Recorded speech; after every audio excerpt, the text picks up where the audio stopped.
Assalamualaikum warahmatullahi wabarakatuh. Halo, apa kabar Bapak dan Ibu calon guru penggerak di seluruh Indonesia?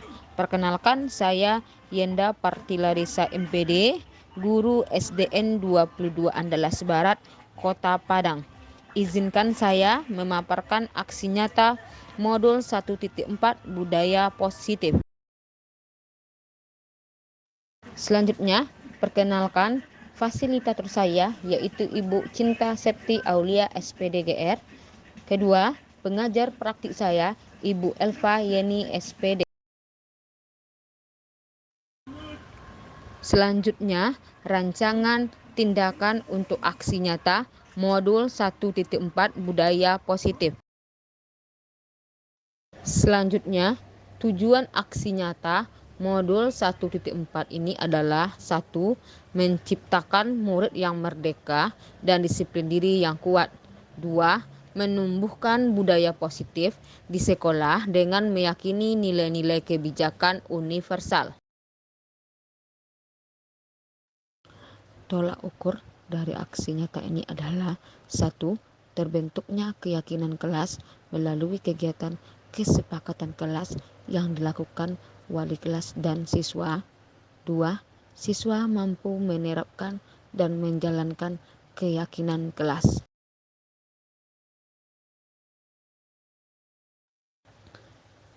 Lini masa tindakan atau langkah-langkah tindakan yang akan dilakukan. 1. Menghadap kepala sekolah untuk menjelaskan pentingnya penanaman budaya positif dan keyakinan kelas di sekolah, serta meminta izin untuk mendiseminasikan bersama rekan guru. Kedua, mengumpulkan rekan guru untuk melakukan diseminasi pemahaman materi budaya positif, keyakinan kelas, dan segitiga restitusi.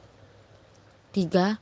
Berkoordinasi dan berkolaborasi dengan wali kelas untuk membuat keyakinan kelas di kelas masing-masing.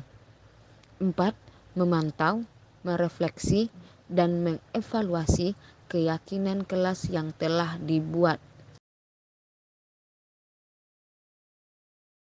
Dukungan yang dibutuhkan untuk menerapkan budaya positif di sekolah dan di rumah. 1. Dukungan dari kepala sekolah, rekan guru, serta murid agar tindakan yang telah disusun dapat dilakukan secara lancar dan menyeluruh. 2. Sarana dan prasarana untuk menumbuhkan budaya positif di sekolah. 3. Orang tua dalam melakukan budaya positif di rumah.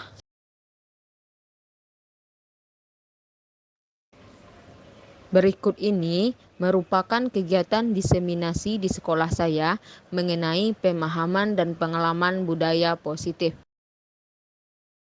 Warahmatullahi wabarakatuh.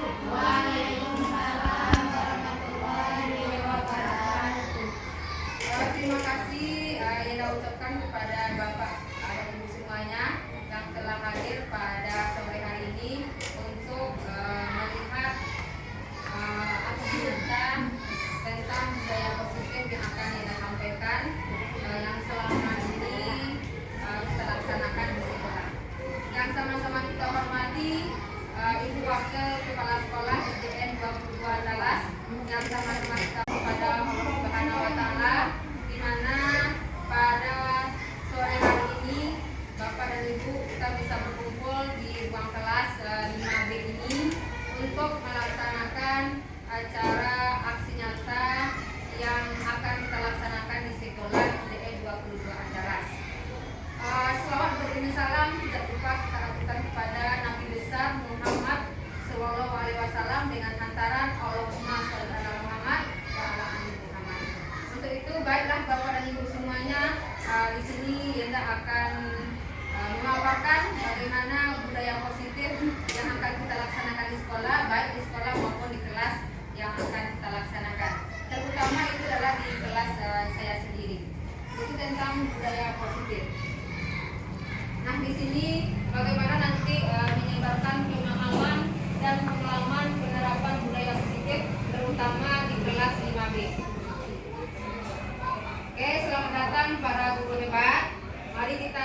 bersama-sama belajar, berkolaborasi dan saling mendukung demi mewujudkan disiplin positif yang akan kita laksanakan di sekolah kita tercinta ini. Apalagi sekolah kita adalah sekolah penggerak. Nah, di sini Bapak dan Ibu lihat semuanya, untuk melihat bagaimana budaya positif itu bisa kita laksanakan di sekolah, ada 6 konsep utama dalam budaya positif. Yang pertama adalah perubahan paradigma belajar, yang kedua disiplin positif, yang ketiga kebutuhan dasar manusia, yang keempat motivasi perilaku manusia, yang kelima posisi kontrol restitusi, yang keenam keyakinan jelas, dan ketujuh adalah yang namanya segitiga restitusi. Nah, dari ketujuh inilah nanti kita merujuk bagaimana penerapan budaya positif yang akan kita laksanakan. Yang pertama mungkin kita akan melihat dulu pembelajaran dengan paradigma baru, di mana pembelajaran dengan paradigma baru dirancang berdasarkan prinsip pembelajaran yang berdiferensiasi, sehingga setiap siswa belajar sesuai dengan kebutuhan dari tahap perkembangannya untuk mewujudkan profil pelajar Pancasila. Artinya kita di sini akan menerapkan bagaimana profil pelajar Pancasila itu akan kita terapkan di dalam kelas kita. Berarti keenam ini akan kita capai di dalam pembelajaran kita, seperti itu. Nah, selanjutnya adalah disiplin positif. Dari disiplin positif ini ada 3. Yang pertama, makna kata disiplin, artinya dimaknai menjadi sesuatu yang dilakukan seseorang pada orang lain untuk mendapatkan kepatuhan. Kita cenderung menghubungkan kata disiplin dengan ketidaknyamanan. Setelah itu, kita sebagai pendidik, tujuan kita adalah menciptakan anak-anak yang memiliki disiplin diri, sehingga mereka bisa berperilaku dengan mengacu kepada nilai-nilai kebajikan, universal, dan memiliki motivasi dalam diri dan di luar diri anak tersebut. Setelah itu, dengan adanya kita sebagai pendidik, terciptalah yang namanya disiplin positif, merupakan salah satu cara penerapan disiplin yang bertujuan untuk menumbuhkan kesadaran serta memberdayakan anak untuk melakukan sesuatu tanpa sebabkan ancaman maupun hukuman. Artinya Bapak dan Ibu, kita biasanya menghukum anak itu dengan sebuah ancaman kepada anak, sehingga anak merasa dia tidak nyaman dengan apa yang kita berikan ancaman kepada anak, seperti itu. Setelah itu adalah namanya kebutuhan dasar. Kita sebagai guru memiliki 5 kebutuhan dasar. Yang pertama, bertahan hidup. Kedua, kasih sayang dan rasa diterima. Ketiga, penguasaan. Keempat, kebebasan. Yang kelima adalah kesenangan. Nah, dari sini kita akan melihat Bapak dan Ibu bagaimana motivasi perilaku manusia. Motivasi merupakan dorongan yang timbul pada diri seseorang secara sadar atau tidak sadar untuk melakukan suatu tindakan dengan tujuan tertentu. Nah, di sini ada 3 motivasi perilaku manusia. 1, untuk menghindari ketidaknyaman atau hukuman. 2, mendapatkan imbalan atau penghargaan dari orang lain. 3, untuk menjadi orang yang mereka inginkan dan menghargai diri sendiri dengan nilai-nilai yang mereka percaya. Selanjutnya adalah konsep disiplin dengan identitas gagal. Nah, biasanya kita di sekolah, Bapak dan Ibu, kita menghukum anak dan memberikan penghargaan. Ternyata dengan menghukum dan memberikan penghargaan itu merupakan salah satu konsep disiplin yang gagal sebenarnya kita laksanakan di sekolah. Sehingga anak yang kita berikan penghargaan tersebut kadang-kadang merasa dirinya yang paling hebat di kelas, seperti itu. Nah, kita lihat di sini konsep disiplin dengan identitas gagal itu. Yang pertama, hukuman. Artinya hukuman ini menyakitkan bagi anak. Yang kedua, anak tidak nyaman dia. Yang ketiga, memaksa. Yang keempat, murid menjadi rendah diri dengan hukuman yang telah kita berikan tersebut. Nah, setelah itu dengan penghargaan, kita juga biasanya memberikan penghargaan kepada anak. Bagi anak yang memiliki istilahnya sifat yang baik, kita berikan dia penghargaan. Ternyata dengan penghargaan tersebut ada beberapa hal yang harus kita ketahui. Yang pertama, tidak efektifnya. Yang kedua, kita menghukum dengan sistem ranking. Artinya kalau kita biasanya yang juara itu kita kasih penghargaan, ternyata itu tidak boleh kita laksanakan di dalam kelas. Setelah itu merampas hak menghargai dirinya dan ada rasa sifat iri.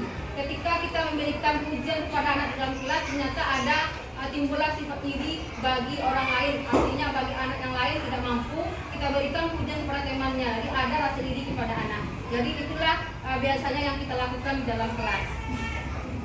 Setelah itu, nah ini dia ternyata seperti ini yang harus kita lakukan. Bagaimana kita ingin mendisiplinkan anak di dalam kelas. Yang pertama dengan konsekuensi, artinya penguatan jangka pendek. Yang kedua perlu monitoring tindak lanjut. Yang ketiga stimulus dan respon. Nah, sedangkan restitusinya adalah murid itu akan bertanggung jawab atas perilakunya. Artinya jika anak kita melakukan kesalahan, dia sudah mengetahui bahwa dirinya bertanggung jawab atas apa yang telah dia lakukan. Yang kedua, kita fokus pada pemecahan masalah jangka panjang. Ketiga, murid menghargai dirinya sendiri. Yang keempat, murid semangat dalam mengontrol dirinya. Jadi anak sudah mengetahui jika dia mengalami kesalahan, dia sudah paham bagaimana dia mengontrol dirinya supaya tidak terjadi kesalahan yang dilakukannya di dalam kelas ataupun di sekolah. Setelah itu ada 5 posisi kontrol restitusi. 1 sebagai penghukum, 2 pembuat rasa bersalah, 3 teman, 4 pemantau, 5 manajer. Artinya di sini adalah Bapak dan Ibu, kita sebagai guru, kita lihat di mana posisi kita. Apakah posisi kita sebagai penghukum, apakah posisi kita sebagai pembuat rasa bersalah, atau sebagai teman, atau sebagai pemantau, atau sebagai manajer. Itu kita lihat di posisi mana kita berada pada saat sekarang ini. Seperti itu. Nah, ini ada beberapa contoh penerapan 5 posisi kontrol, yaitu siswa tidak memakai baju lengkap saat hari Sabtu. Kalau kita sebagai penghukum, kita akan mengatakan kepada anak, patuhi aturan sekolah, berdiri di depan kelas, berdiri di barisan paling depan, bagi yang tidak lengkap, ayo baris di depan. Itu bagi kita adalah sebagai penghukum kepada anak. Yang kedua, membuat rasa bersalah kepada anak. Berapa kali ibu guru harus memberitahu kamu, guru kecewa sama kamu, berarti kita menganggap anak itu telah membuat rasa bersalahnya. Seperti itu kita kepada anak ibu. Yang ketiga, kita sebagai teman, ayolah yang tertib, buat ibu guru bangga. Nah, kita maunya di mana sekarang? Yang keempat, pemantau, kamu sudah melanggar, apa peraturan dan konsekuensinya? Yang kelima, sebagai manajer, apakah kamu tahu kesalahanmu? Kira-kira bagaimana kamu memperbaikinya? Nah, di antara yang 5 ini, manakah kira-kira yang akan kita laksanakan kepada anak? Maukah kita sebagai penghukum? Maukah kita sebagai pembuat rasa bersalah kepada anak? Ataukah kita sebagai teman dengan anak? Atau sebagai pemantau? Atau sebagai manajer? Nah, itulah penerapan 5 posisi soft control yang akan kita laksanakan di sekolah. Nah, inilah keyakinan kelas. Guru bersama siswa membuat keyakinan kelas. Saya yakin bahwa Bapak dan Ibu sudah membuat keyakinan kelas di kelas mereka masing-masing. Nah, ini merupakan salah satu contoh di kelas 5B kami membuat keyakinan kelas. Yang pertama, berdiskusi tentang peraturan. Peraturan apa saja yang akan kita laksanakan di dalam kelas. Setelah itu, dari peraturan yang kita sampaikan, kita jadikan dia ke keyakinan kelas. Artinya, kata-kata yang menilai kebajikan kepada anak. Yang ketiga, baru kita menempelkan keyakinan di kelas di depan. Artinya, anaklah yang membuat keyakinan kelas itu, bukan guru. Guru hanya sebagai monitoringnya saja, sementara anak yang mengetahui bahwa di dalam kelas ini mereka harus seperti ini. Nah, itu dia keyakinan kelas yang kita laksanakan di kelas 5B. Nah, ini dia bentuk keyakinan kelas di 5B. Yang pertama, hadir di sekolah tepat waktu, berdoa sebelum belajar sesuai dengan kepercayaan masing-masing. Yang ketiga, mendengarkan setiap penjelasan yang diberikan oleh guru. Yang keempat, menghargai dan berkata sopan. Yang terakhir, mengerjakan dan melaksanakan tugas tepat waktu. Artinya, dengan kelima-lima keyakinan kelas ini ada nilai-nilai kebajikan yang akan diambil oleh anak kita. Contohnya saja, berdoa sebelum belajar sesuai dengan kepercayaan masing-masing. Artinya anak kita ini akan berdoa, dia bukan hanya di sekolah saja dia akan berdoa, tetapi ketika di rumah dia juga berdoa. Dengan menaiki kendaraan juga dia berdoa, artinya dengan membaca bismillah. Jadi ada nilai-nilai kebajikan yang ada pada anak kita. Setelah itu, bagaimana kita nanti menentukan keyakinan kelas? Pertama, lebih abstrak dari peraturan. Yang kedua, berupa pertanyaan universal. Yang ketiga, dibuat dalam bentuk positif. Yang keempat, sesuai dengan kondisi kelas dan sekolah agar mudah diterapkan. Yang kelima, semua warga sekolah dilibatkan saat dalam membuat keyakinan kelas ini. Nah, ini dia merupakan nilai kebajikan yang kami laksanakan di 5B. Kebetulan bekerja sama dengan guru bidang studi agama. Setiap anak, setelah anak ini berdoa, anak kita selalu membaca Al-Quran dan anak membawa Al-Quran dari rumah. Nah, bacaan Al-Quran yang dibawakan oleh anak kita itu juga berbeda-beda. Tidak hanya itu saja, berbeda-beda. Nah, untuk kemarin anak kami membaca surat Al-Kahfi dan mereka membawa Al-Quran ke sekolah. Mari kita lihat salah satu contohnya.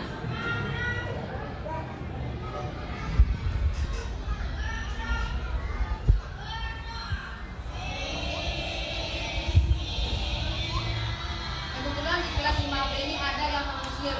Nah, ketika itu yang non-muslim ini membawa Alkitab dia, membawa Injil ya. Jadi teman-temannya juga, oh jadi seperti ini Injil. Ada perbedaan antara Al-Quran dengan Injil. Jadi ada nilai kebajikan yang kita sampaikan kepada anak.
Kira-kira nilai kebajikan apa yang bisa kita ambil dari anak kita membaca Al-Quran ini, Bapak Ibu?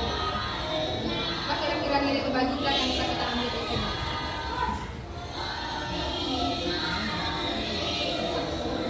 Kebiasaan membaca Al-Quran di rumah. Nah, itu bisa kita berikan kepada anak. Jadi anak ini bukan hanya di sekolah saja dia membaca Al-Quran, tetapi di rumah dia juga membaca Al-Quran. Walaupun anak-anak kita ini kan mengaji di TPI atau TPA.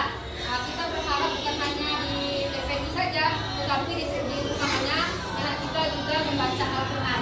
Seperti itu. Nah, bagi anak yang non-muslim, mereka selalu melaksanakan ibadah ke gereja setiap hari Minggu. Oke, nah setelah itu kita akan melihat bagaimana segitiga restitusi. Nah, segitiga restitusi ini yang sering akan kita laksanakan di dalam kelas maupun sekolah. Artinya ketika ada anak kita bermasalah, kita selalu menghukum anak tanpa mengetahui apa alasan dari kejadian tersebut. Yang pertama, menstabilkan identitas. Artinya kita harus bertanya dulu kepada anak kenapa dia berbuat seperti ini. Yang kedua, validasi tindakan yang salah. Yang ketiga, menanyakan keyakinan. Artinya di sini adalah validasi tindakan yang salah. Artinya kita harus menanyakan kepada anak, iya nak, semua orang pernah berbuat salah. Bukan hanya kamu saja, ibu juga pernah melakukan kesalahan. Nah, itu merupakan yang namanya validasi tindakan yang salah. Nah, setelah itu apa lagi? Menanyakan keyakinan. Artinya setelah anak itu kita tanyakan tentang validasi tindakan yang salah, kita menanyakan anak ibu, apakah anak ibu sesuai dengan keyakinan kelas? Nah, sesuai bu, kalau sesuai, kenapa kamu melanggar? Nah, itu yang kita tanya kepada anak. Namun biasanya kita langsung, kamu ini salah, kamu seperti ini, kamu seperti ini. Itu yang biasanya kita laksanakan di sekolah. Baik sekolah maupun kelas, kita langsung menghukum anak itu kalau dia bersalah. Ternyata kita belum menanyakan alasan anak ini berbuat seperti itu. Contohnya saja tadi ketika anak kita tidak memakai misalnya kacu, kenapa dia tidak pakai kacu? Mungkin karena buru-buru ke sekolah atau dia kesiangan di rumah, jadi ketinggalanlah kacu ini. Tapi kita sebagai guru kadang-kadang langsung autulah bawa kacu, langsung kita menghukum anak seperti itu. Jadi kita tidak menanyakan apa alasannya anak ini tidak memakai kacu seperti itu. Jadi kita menggunakan segitiga restitusi. Ini bukan hanya untuk anak saja, mungkin untuk guru juga bisa kita gunakan. Kenapa guru ini bisa terlambat? Kadang-kadang kita kan tidak tahu bagaimana alasan guru ini terlambat. Jadi kita tanyakan dulu kenapa beliau ini terlambat. Karena kadang-kadang kita akan langsung menuduh yang tidak kepada guru. Tapi makanya dengan segitiga restitusi ini, bagaimana kita menstabilkan identitas, bagaimana kita memvalidasi tindakan yang salah dan menanyakan keyakinan. Kalau di sekolah itu kan ada peraturan sekolah yang akan kita laksanakan di sekolah.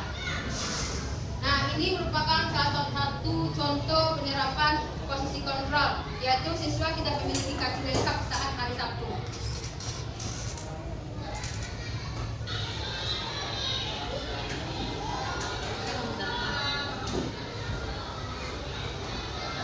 Ini merupakan salah satu anak kita yang tidak memakai kacu ke sekolah.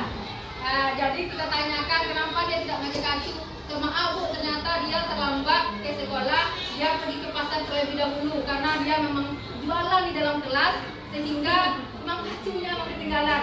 Maaf Bu, Akis terlambat terburu-buru ke sekolah karena Akis ikut bunda ke pasar terlebih dahulu, kata anak kita ini. Jadi kita tidak langsung kenapa harus ke pasar dulu, kenapa harus begini gitu. Jadi kita harus menanyakan dulu kepada anak kita kenapa dia tidak menggunakan kacu. Nah, setelah itu juga ada anak pakai pin.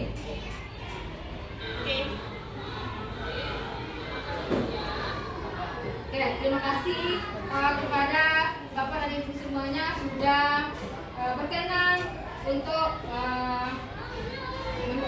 istilahnya berbagi ilmu kita di sini tentang budaya positif, baik nanti akan kita kenakan di kelas maupun di sekolah. Terima kasih kepada Ibu Wakil Kepala Sekolah yang sudah hadir pada sore hari ini, kepada Bapak dan Ibu Majelis Guru juga terima kasih telah meluangkan waktunya untuk memberikan dukungan kepada saya untuk melaksanakan bagaimana budaya positif ini akan kita laksanakan di sekolah. Untuk itu saya minta nanti kepada Ibu Wakil Kepala Sekolah untuk memberikan masukan dan tanggapan terhadap budaya positif yang telah saya laksanakan di dalam kelas. Mungkin kepada Ibu Kepala Sekolah, Wakil Kepala Sekolah dipersilakan.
dengan budaya positif ini. Sekali lagi saya ucapkan terima kasih atas dukungannya kepada Bapak dan Ibu Majelis Guru STM 22 Andalas untuk kemajuan saya pribadi. Mudah-mudahan kita bisa bersama memajukan sekolah kita tentang bagaimana budaya positif ini. Saya ucapkan terima kasih. Wabillahi taufiq wal hidayah. Assalamualaikum warahmatullahi wabarakatuh.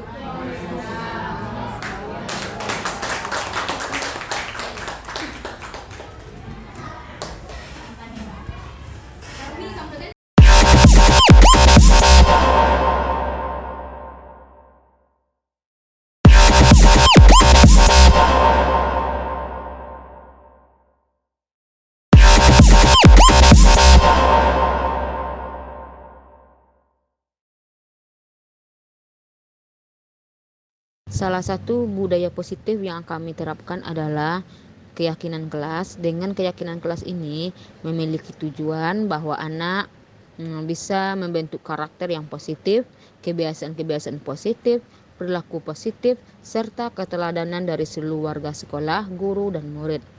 Langkah-langkah keyakinan kelas yang kami buat adalah yang pertama, berdiskusi tentang peraturan sekolah. Yang kedua, merumuskan peraturan menjadi keyakinan kelas. Ketiga, siswa menuliskan tentang permasalahan kelas dan harapan-harapan kelas di sebuah kertas warna-warni yaitu stick note. Setelah itu, siswa menempelkan di depan kelas. Setelah itu, kami bersepakat untuk memilih mana saja yang akan menjadi keyakinan kelas dan langsung diubah menjadi sebuah kalimat yang positif. Setelah itu membuatkan konsekuensi dan terakhir tanda tangan kontrak keyakinan kelas, sehingga dengan adanya keyakinan kelas ini menjadikan kelas kami nyaman dan aman sehingga terbentuk sebuah budaya positif yang sangat luar biasa.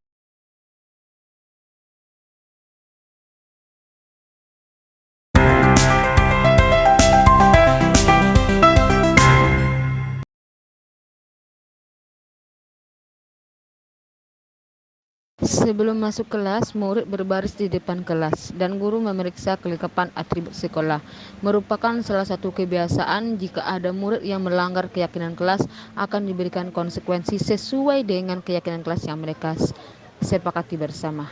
Ketika bersalaman, siswa juga mengucapkan selawat Nabi bagi yang non-muslim menyesuaikan sesuai dengan agama dan kepercayaan yang mereka anut.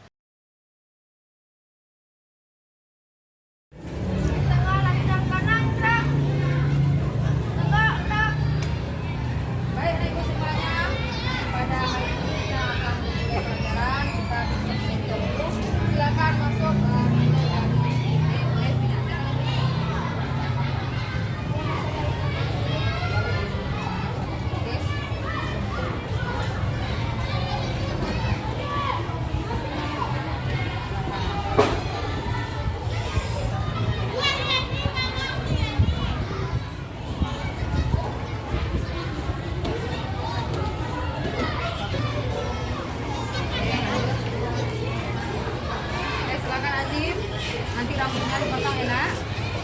Rambutnya tolong dipotong ya. Rambutnya dipotong ya nak. Rambutnya tolong dipotong ya. Oke. Rambutnya tolong dipotong dia apa? Ya apa? Kakinya jangan lupa dipakai. Ini juga kakinya dipakai ya. Ini lagi kakinya jangan dipakai ya.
sesuai dengan keyakinan yang telah dibuat oleh siswa bahwa siswa dan guru harus melaksanakan sholat asar berjamaah di sekolah. Tujuan sholat asar ini adalah menjadi suatu kegiatan yang terus-menerus dilakukan di luar jam pelajaran untuk melatih peserta didik lebih teratur dan terarah dan mendisiplinkan diri dalam menjalankan ibadah. Seharusnya menjadikan hal positif bagi peserta didik karena dengan adanya sholat asar berjamaah diharapkan mampu menjadikan peserta didik semakin disiplin dan aktif dalam melaksanakan sholat fardu. Kegiatan sholat berjamaah ini wajib dilaksanakan di sekolah karena sebagai sarana latihan untuk menjalankan perintah Allah Subhanahu wa taala, juga mendidik siswa untuk menjadi disiplin, baik disiplin dalam belajar maupun disiplin pada tata tertib sekolah. Sholat berjamaah ini dilakukan secara bersama-sama dapat membuat diri untuk saling menghormati, menghargai tanpa ada perbedaan, dan kebiasaan baik ini dapat pula diimplementasikan oleh peserta didik kita ke dalam kehidupan sehari-hari. Dengan adanya pelaksanaan sholat berjamaah ini yang kita lakukan di sekolah secara rutin, diharapkan dapat menimbulkan rasa persaudaraan bagi siswa dan perilaku sosial yang baik antar sesama.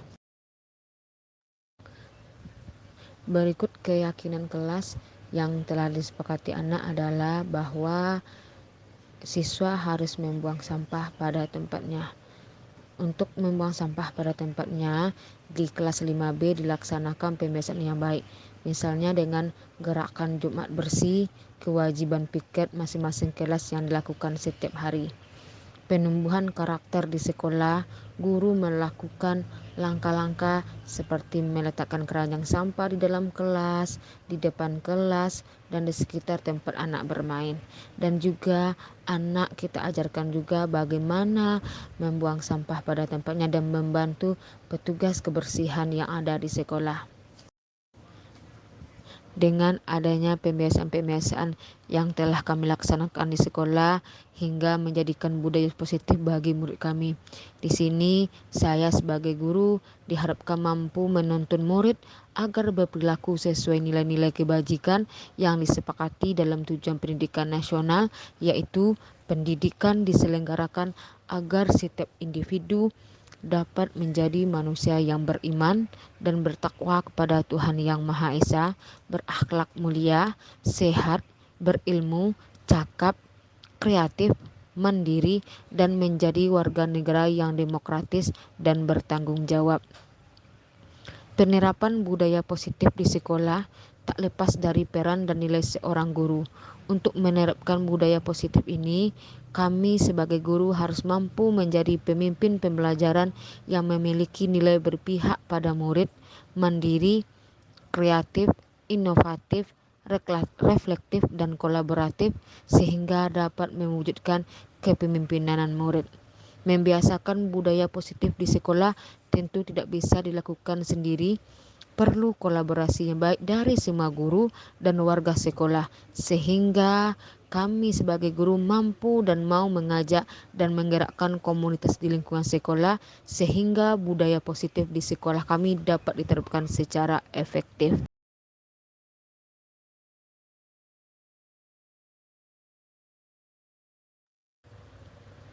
Disiplin positif berikutnya yang kami laksanakan di dalam kelas adalah cegah bullying.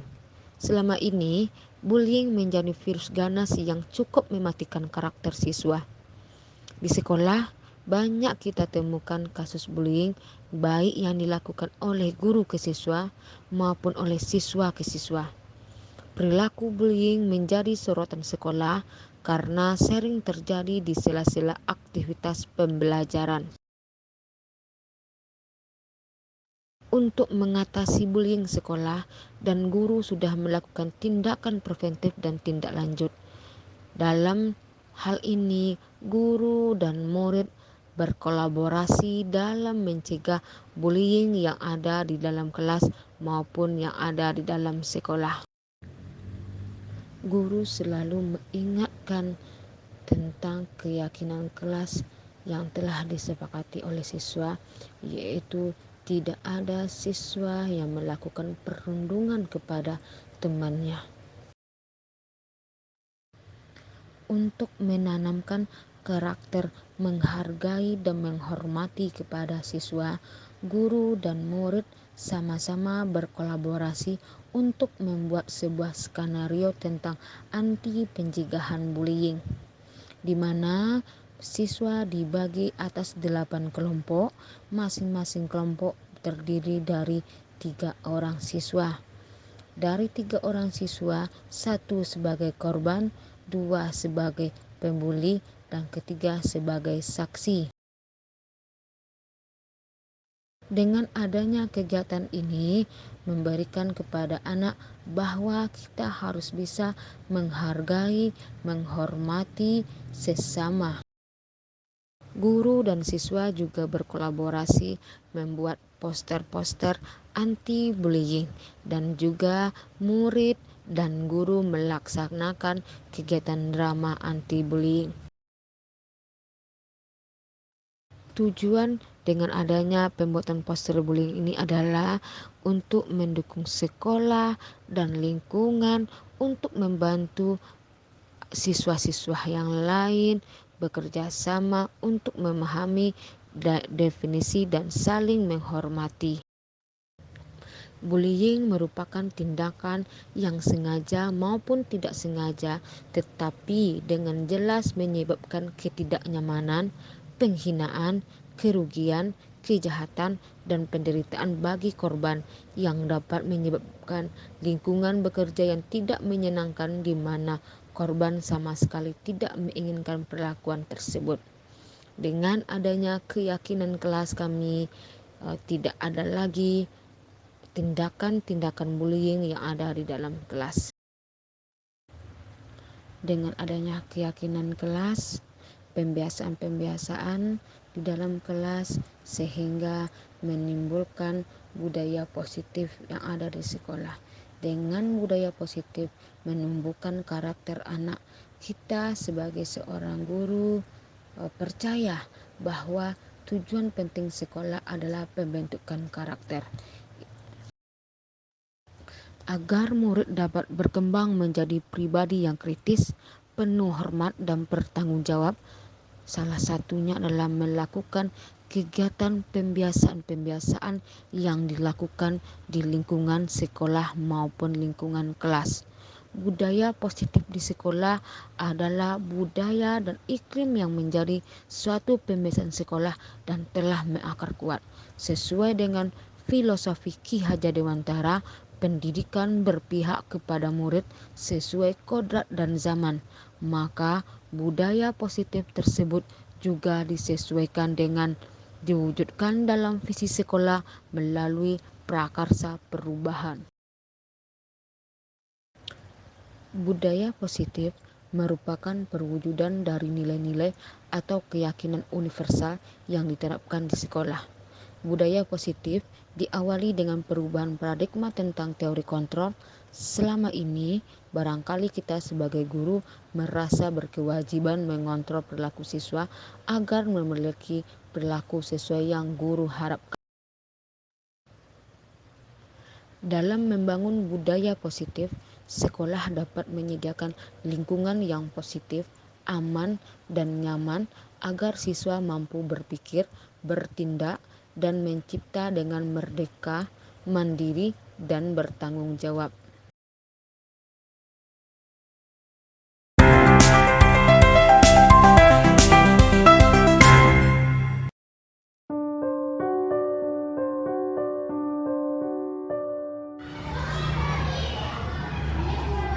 Waalaikumsalam warahmatullahi wabarakatuh. Silakan duduk, Hafiz. Hafiz tahu kenapa Ibu mengutus hari ini?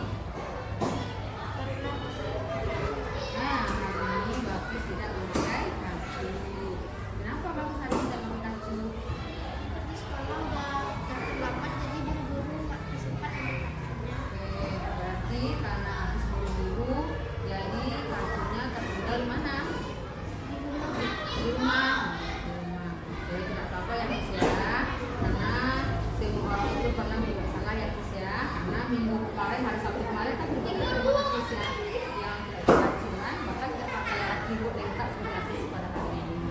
Jadi ibu yang nanti Bakis kembali ya. Tidak apa ya Kis, bukan pasti apa harus Bakis untuk Bakis.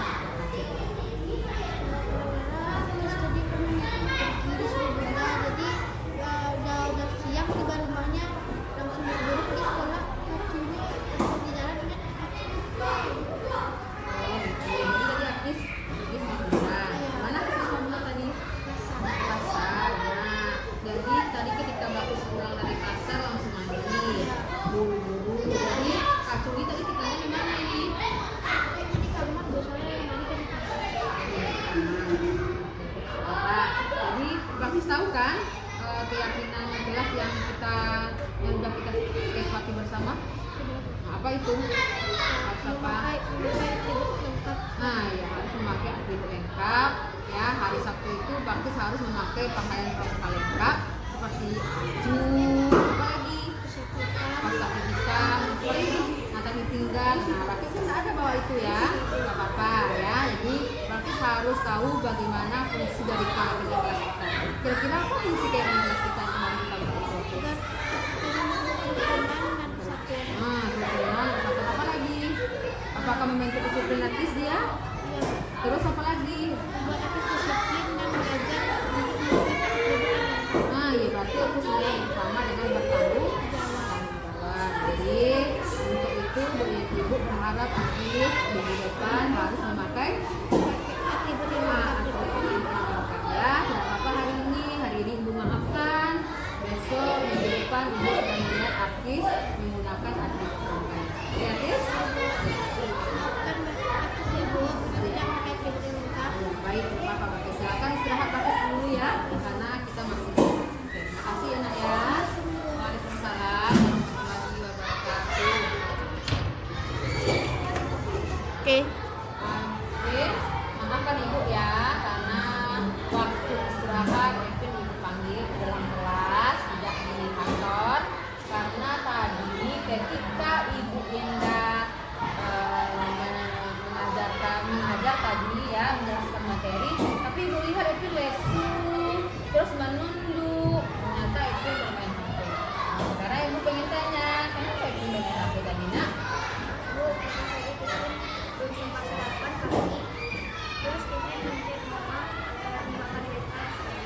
Nah, tidak apa-apa ya, karena setiap orang pasti membuat salah ya nak ya, bukan hanya Ipin saja.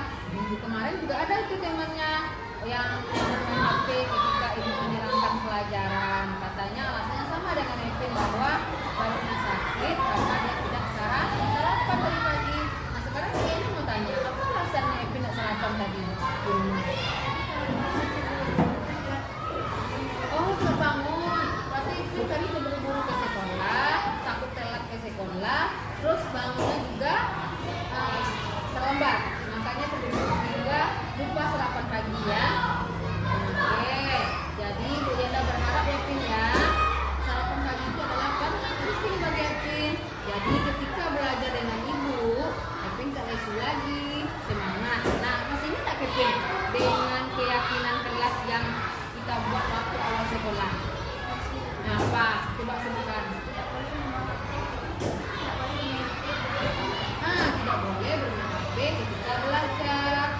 Jadi keyakinan kelas itu adalah merupakan kesepakatan kita bersama ya, Epin. Jadi sehingga Epin harus mengetahui bahwa tidak boleh bermain HP ketika belajar ya. Sekarang Bu Eda tanya, apa tujuannya, apa fungsinya bagi Epin keyakinan kelas yang kita buat itu? Lebih fokus, apa lagi? Nah, dapat ilmu yang banyak, apa lagi? Disiplin ke kita? Nah, terus apakah itu nanti bertanggung jawab? Nah, bertanggung jawab ya. Jadi Bu Yenda berharap dengan adanya keyakinan kelas ini, Ipin bisa mandiri, bertanggung jawab, dan disiplin ya. Jadi ketika belajar, Ipin tidak lagi main HP ya. berikutnya harus sarapan pagi. Bangunnya bagaimana? Harus cepat, bolehkah terburu-buru? Tidak boleh terburu-buru ya nak ya. Jadi Ipin harus bangun awal, sarapan dan berangkat ke sekolah ya. Sekarang Ipin silakan makan karena bekalnya sudah dibawakan oleh mama ke sekolah. Silakan dimakan supaya nanti Ipin tidak sakit perut. Oke, silakan makan ya nak ya. Terima kasih Ipin atas waktunya ya nak ya. Ya. Ya.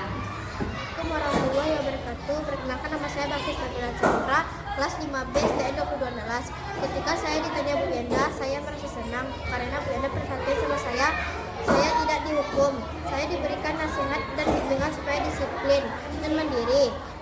Serta saya berjanji akan bertanggung jawab, akan memakai kacu saat hari Sabtu, memakai atribut lengkap pada hari Sabtu. Terima kasih Bu Yenda. Assalamualaikum warahmatullahi wabarakatuh. Warahmatullahi wabarakatuh. Perkenalkan, nama saya Tentini Zairi, kelas 5B SDN 2216.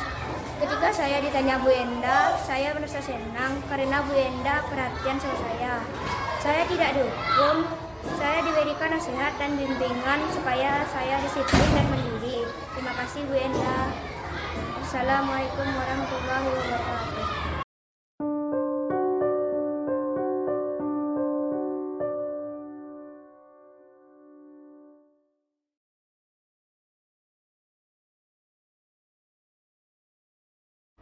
Assalamualaikum warahmatullahi wabarakatuh. Perkenalkan, nama saya Alvera Rosa Rosiana, biasa dipanggil Bu Rosi. Saya berasal dari SDN 22 adalah saya mengajar kelas 3C. Setelah saya mendengarkan pemaparan dari Bu Yenda, saya mendapatkan beberapa poin-poin yang sangat bermanfaat bagi saya.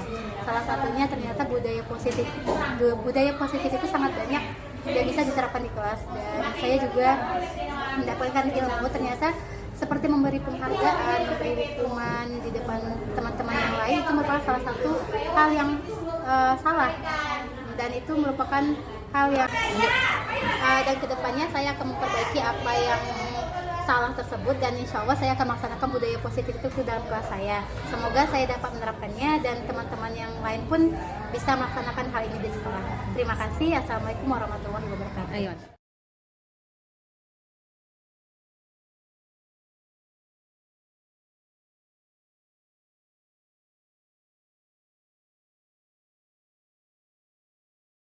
Assalamualaikum warahmatullahi wabarakatuh. Perkenalkan, nama saya Fitri Rizarina. Saya adalah teman sejawat dari Ibu Yenda Partila Desa. Setelah Bu Yenda tadi memaparkan materi tentang budaya positif yang terjadi di sekolah kita ini, saya sangat berterima kasih sekali kepada Bu Yenda karena sudah mendapatkan beberapa ilmu dari Bu Yenda. Dan setelah itu saya setelah mendapatkan materi yang dipaparkan sama Bu Yenda tadi, saya akan memberikan dan mencobakan kepada siswa saya di dalam kelas. Terima kasih. Assalamualaikum warahmatullahi wabarakatuh.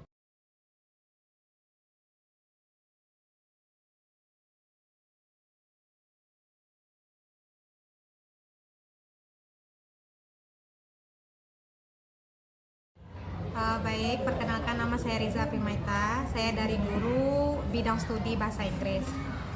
Terima kasih kepada Bu Yenda karena sudah memberikan materi yang bahwasanya dapat mengubah cara saya untuk memberikan hukuman kepada anak. Bahwasanya sebelumnya saya memberikannya dengan cara tidak benar.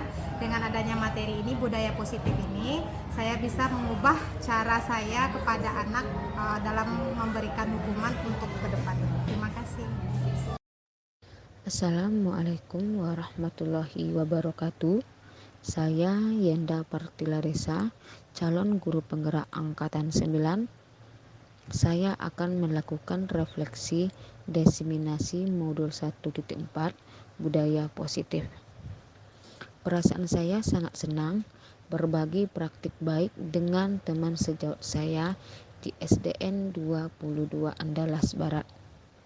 Saat saya diseminasi, saya menyampaikan materi yang pertama tentang perubahan paradigma belajar. Kedua, disiplin positif. Ketiga, kebutuhan dasar manusia. Keempat, motivasi perilaku manusia. Kelima, posisi kontrol restitusi. Keenam, keyakinan kelas. Dan ketiga, segitiga restitusi. Semoga apa yang saya sampaikan bisa diterapkan di sekolah saya, baik tentang keyakinan kelas, karena keyakinan kelas itu merupakan nilai-nilai kebaikan atau prinsip-prinsip yang disepakati secara universal, akan lebih semangat atau tergerak untuk melaksanakan kegiatan daripada hanya mengikuti aturan. Dan juga guru bisa menerapkan yang namanya segitiga restitusi, di mana dengan adanya segitiga restitusi kita tidak menghakimi murid. Restitusi adalah sebuah cara menanamkan disiplin positif kepada siswa, di mana dengan restitusi ini kita tidak menembus kesalahan tapi untuk belajar dari kesalahan dan juga memperbaiki kesalahan. Dengan segitiga restitusi, guru bisa menyerapkan bagaimana melaksanakan validasi tindakan yang salah, menstabilkan identitas, dan menanyakan keyakinan kepada siswa. Restitusi adalah sebuah cara menanamkan disiplin positif kepada siswa, di mana dengan restitusi ini kita tidak menembus kesalahan tapi untuk belajar dari kesalahan dan juga memperbaiki kesalahan. Dengan segitiga restitusi, guru bisa menyerapkan bagaimana melaksanakan validasi tindakan yang salah, menstabilkan identitas, dan menanyakan keyakinan kepada siswa. Terima kasih saya ucapkan kepada Ibu Widyastuti SPD selaku Kepala Sekolah SDN 22 Andalas Barat Kota Padang yang memberikan motivasi dan dukungan atas kegiatan budaya positif yang saya laksanakan di dalam kelas, sehingga budaya positif itu bisa diterapkan di sekolah kita. Kedua, saya juga ucapkan terima kasih kepada Ibu Fitria Zalmi SPDI MPD selaku Wakil Kepala Sekolah SDN 22 Andalas Barat yang selalu memberikan dorongan kepada saya atas kegiatan budaya positif yang saya laksanakan. Ketiga, saya ucapkan terima kasih kepada Bapak dan Ibu guru dan tenaga kependidikan SDN 22 Andalas yang sudah berkolaborasi dengan saya tentang menerapkan budaya positif di dalam kelas sehingga terciptanya kelas yang nyaman, aman, dan tentram bagi murid kita. Selanjutnya kepada murid-muridku tercinta yang sudah melaksanakan budaya positif di dalam kelas, sehingga dengan adanya budaya positif ini menjadi kebiasaan-kebiasaan dan perilaku-perilaku yang bisa kita teladankan untuk seluruh warga sekolah. Sekian pemaparan dari aksi nyata modul 1.4 tentang budaya positif. Saya ucapkan terima kasih. Salam guru penggerak.